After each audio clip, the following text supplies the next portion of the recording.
But in light of how our nation and the world is, with our government more or less controlled by Wall Street major banking interests, I don't think we can achieve what you want to do to reach radical democracy, small r, small d, an anarchical society where we're working in smaller units, the federalist kind of way we could. I don't think the companies are going to let us go there. I don't think they're going to let us, you know, out of the rat race that we're in all that peaceably. Because I agree with you, the state is a violent entity that wants to rule us. And the power behind it, we've lost it as a people. Voting doesn't matter. The parties don't matter anymore. You know, we're screwed. I mean, it's all the power Wall Street has. They're not going to let us go that easy. We can't just hop off to a commune. I don't think they're going to let us go that easy. Do you? I think there'll be violence. They are increasingly violent and unwilling to let us live lives of relative freedom. I agree with that. That's why we need to terminate this set of living arrangements. And that'll be hard. You know, if you act out against industrial civilization, you'll almost certainly be punished, we'll say. Imprisoned, tortured, maybe killed. We have a good excuse to not act. So the question is,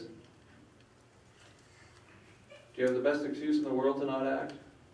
Do you want the best excuse in the world to not act, or do you want a world? I just think that when you postulate these ideas, you should say there's some danger involved.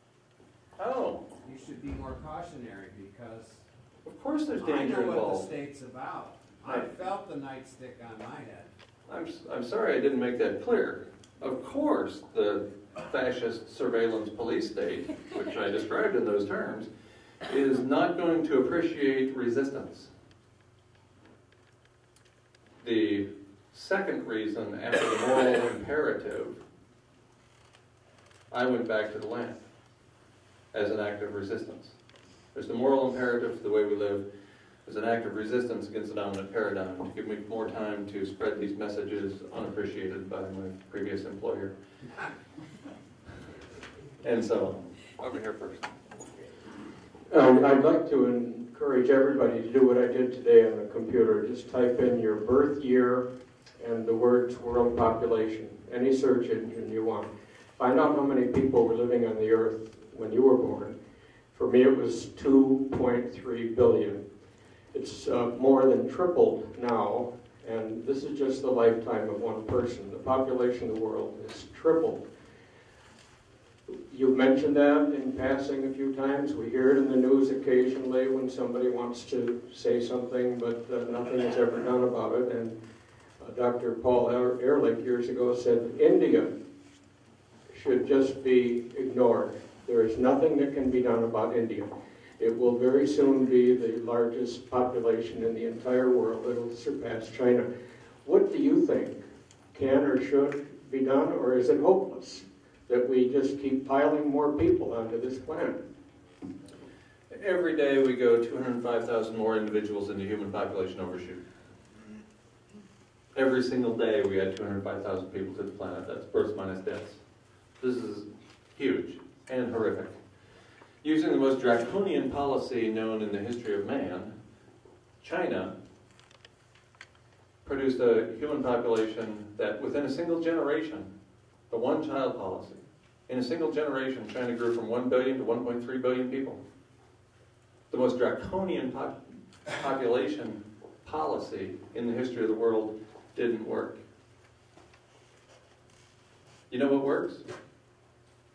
Only completion of the ongoing economic collapse. That's all. That's what stops global climate change. That's what stops 200 species a day from being driven into the abyss. That's what stops human population overshoot. There are no politically viable solutions here.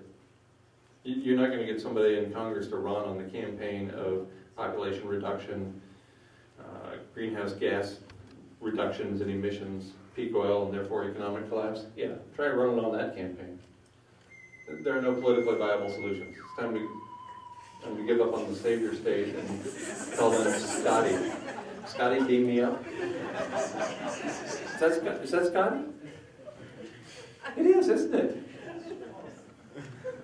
That guy's got the answers. Over here. Can you give us a better idea of the community that you live in what you do for heat and energy and food and subsistence? How do you run that? I mean,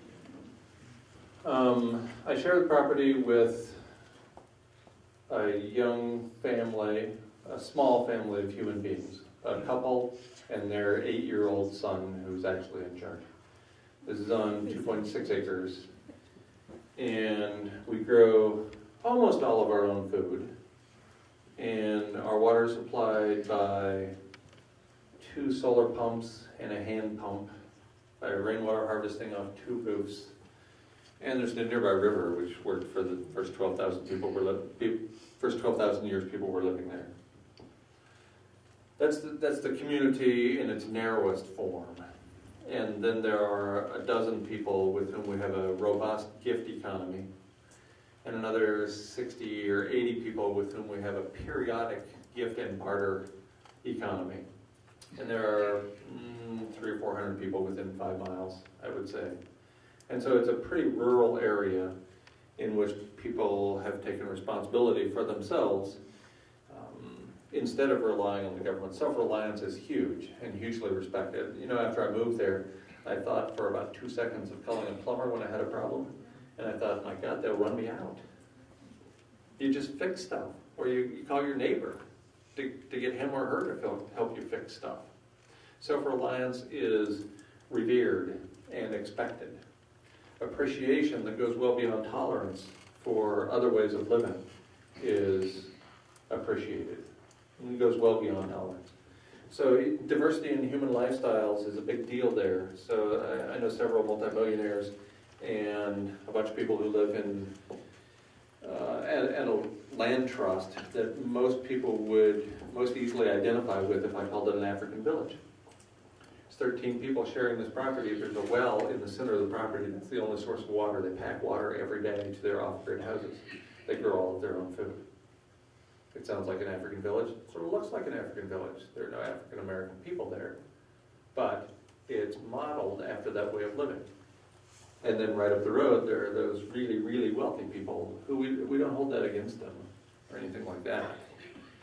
But people live differently and they appreciate each other. And the best example I can think of is I went to a housewarming and New Year's Eve party of one of my neighbors. I wasn't invited. That's kind of funny.